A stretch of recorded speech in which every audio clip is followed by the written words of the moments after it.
শারীরিক সম্পর্ক করতে চেয়েছিল কিনা বা হয়েছে আমাকে জোর করে গায়ে হাত দিত, আমি না দিতে চাইলেও জোর করে দিত। আর ও প্রচন্ড নেশা করতো, তো ওর শরীরে এত শক্তি, আমি ওর সাথে পারতাম না। আচ্ছা, আমরা তো জানি শিখা খানের সাথে তার একটি সমস্যা হয়েছিল, তো তার এত এনার্জি কোথা থেকে আসে? সেটাই তো আমি নিজেও জানি না কোথা থেকে আসে। আম্মু আব্বু, আমি অনেক ভুল করছি, সাকিবের কাছে গিয়ে আমাকে তোমরা ক্ষমা করে দাও আর আমাকে মাফ করে দাও, আমি কখনো এরকম ভুল করব না। আর দর্শকদের বিষয়ে আমি কিছু বলবো, আপনারা অনেকেই আমাকে অনেক খারাপ খারাপ কমেন্টস করছেন যে আমি ভাইরাল হতে আসছি, আমি খারাপ মেয়ে। সেই আমার ভাইরাল হওয়ার কোনো ইচ্ছা নাই, আর ওর মতো খারাপ মানুষের সাথে তো আমার আরও ইচ্ছা নেই ভাইরাল হওয়ার। না, ওর একটা বন্ধু মনে হয়, আমার আম্মু যতটুকু বলছে ওর বন্ধুও বলে দিছে ওকে, সাকিবকে কল দিয়ে, যে তোমার বউ এগুলো লিখতেছে কেন, বাঁচাও এটা সেটা। এটা দেখছে কে? এটা ফলো করছে কে? মেসেজ দিছে আম্মুকে, আম্মুর কাছ থেকে ওই ভিডিও ইমরান ভাই সেলুন আম্মু ছিল, ওই সেলুন থেকে মনে হয় সাকিবকে কল দিয়ে বলে দিছে। তিনবার আপনি সাকিবের কাছে চলে গেছেন? তিনবার সে আমাকে ঠকাইছে, দুইবার ঠকাইছে, আমি মাফ করে দিয়েছি। আমি মনে করছি এবার যে তোরা তো বড় ক্ষতি হয়েছে, আল্লাহ ওকে ভালো করছে, কিন্তু এবার আরো জঘন্যভাবে আমাকে ঠকাইছে। তো তিনবার যে লোকটা ঠকাইছে, প্রথমে ঠকাইছে, দ্বিতীয়বার ঠকাইছে, তা আপনি তৃতীয়বার তার কাছে কেন গেলেন? বিশ্বাস করে গেছি, মানে গেছি তো টিকটক করতে, আর আমাকে জোর করে নিয়ে গেছে। আর সে তো বলছে যে আপনাদের বিয়ে হয়েছে। বিয়েটা তো বললাম, ও কি করছে আমি তো জানি না বিয়ে হয়েছে, ওটা মিথ্যা কাবিন বানাইছে, এভাবে ঠকাইছে। আপনি বলছেন ঠকাইছে, কিভাবে ঠকাইছে? প্রথমে হচ্ছে বিয়ে করে নাই, বিয়ে না করে বলছে বিয়ে করছি। আরেকে হচ্ছে ও আমাকে বলছে ও কোনো মেয়েদের সাথে কথা বলে না, ওর ফোন চেক করে দেখি মেয়েদের অভাব নেই।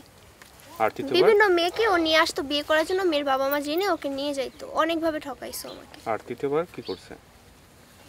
এগুলোই করছে বারবার। বাট এবার হচ্ছে আমি বলি, ওর একটা উকিল আছে শিখা, যে ওর ক্ষতি করছে, এই ক্ষতির মামলায় ওর একটা উকিল আছে, নাম হচ্ছে নিলয় আহমেদ। ওই উকিল আর ও মিলে হচ্ছে মদ খায় একসাথে, তো ওর উকিল আর ও মিলে এবার হচ্ছে আমাদের কাবিনটা হচ্ছে ভুয়া করে বানিয়ে তারপর দিছে। আচ্ছা, হ্যাঁ, কন্টিনিউ। উকিলও হচ্ছে ওর সাথে মিলে কিভাবে ঠকায় আপনি বলেন, এটা আইনের লোক হয়ে। আচ্ছা, আপনি বলবেন একটু, আপনার সাথে সাকিব শারীরিক সম্পর্ক করতে চেয়েছিল কিনা বা হয়েছে? আমাকে জোর করে গায়ে হাত দিত, আমি না দিতে চাইলেও জোর করে দিত। আর ও প্রচন্ড নেশা করতো, তো ওর শরীরে এত শক্তি, আমি ওর সাথে পারতাম না। আচ্ছা, আমরা তো জানি শিখা খানের সাথে তার একটি সমস্যা হয়েছিল, তো তার এত এনার্জি কোথা থেকে আসে? সেটাই তো আমি নিজেও জানি না কোথা থেকে আসে। আচ্ছা, আরেকটা কথা বলছিল যে সাকিবের যে ঘটনাটা ঘটেছে এটা নাকি আপনার জন্যই হয়েছে। আমার তো মনে হয় না, কারণ আমি একটা নিউজে শুনলাম শিখার মেয়ের সাথে খারাপ কাজ করছে, এই জন্য এটা হয়েছে। আচ্ছা, এই ঘটনা আগে থেকে কি আপনার সাথে তার সম্পর্ক ছিল বা যোগাযোগ ছিল? না না, এই ঘটনার পর থেকে। আচ্ছা, আমরা যে কথাতে ছিলাম, তার এত এনার্জি কোথা থেকে আসে? তিনি কি কোনো মেডিসিন নেশা করে বলতেছে তো আপনাকে, সারাদিন ও ভাতের মতো নেশা খায়। মেডিসিন খায়? জি, ও নেশা করে। ওগুলো খেয়ে আপনার সাথে মানে শারীরিক সম্পর্ক করতে চায়? ও জোর করে আমার গায়ে হাত দিতে চাইতো, হ্যাঁ অনেক কি করছে, আমাকে অনেক টর্চার করছে। সে কি ওই বিষয়টা সক্ষম? আমি একটা বিচার চাই, যেন আর কোনো মেয়ে ওর কাছে না যেয়ে এমন প্রতারিত না হয়, আমি এইটা চাই। আর ওর যেন একটা শাস্তি হয়, আমি এটা চাই।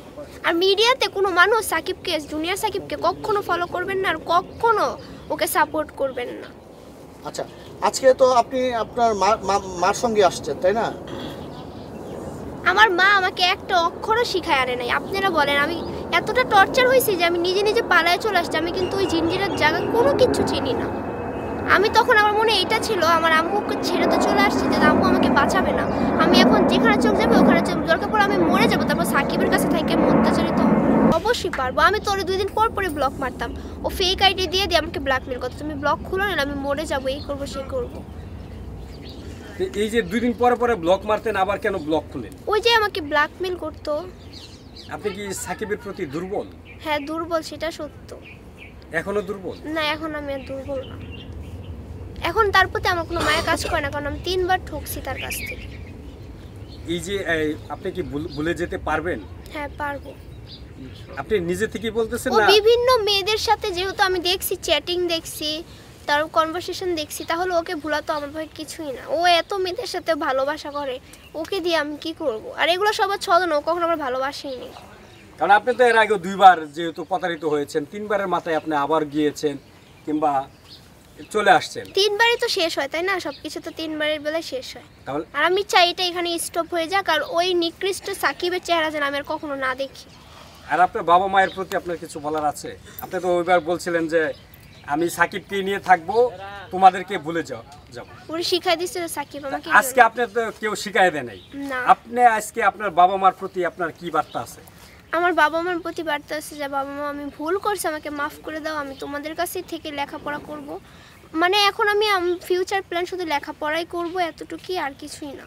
আম্মু আব্বু আমি অনেক ভুল করছি, সাকিবের কাছে গিয়ে আমাকে তোমরা ক্ষমা করে দাও আর আমাকে মাফ করে দাও, আমি আর কখনো এরকম ভুল করব না। আর দর্শকদের বিষয়ে আমি কিছু বলবো, আপনারা অনেকেই আমাকে অনেক খারাপ খারাপ কমেন্টস করছেন যে আমি ভাইরাল হতে আসছি, আমি খারাপ মেয়ে। সেই আমার ভাইরাল হওয়ার কোনো ইচ্ছা নাই, আর ওর মতো খারাপ মানুষের সাথে তো আমার আরও ইচ্ছা নেই ভাইরাল হওয়ার। ও আমাকে জোর করে করে ভিডিও বানাইতো এবং ভিডিও না করলে আমাকে টর্চার করতো, আর আমার ভাইরাল হওয়ার কোনো ইচ্ছা ছিল না, ওই আমাকে ভাইরাল করছে। আপনারা আমাকে শুধু শুধু ভুল বুঝবেন না, আর যদি আমি উল্টাপাল্টা কিছু বলে থাকি সবাই আমাকে মাফ করে দিবেন।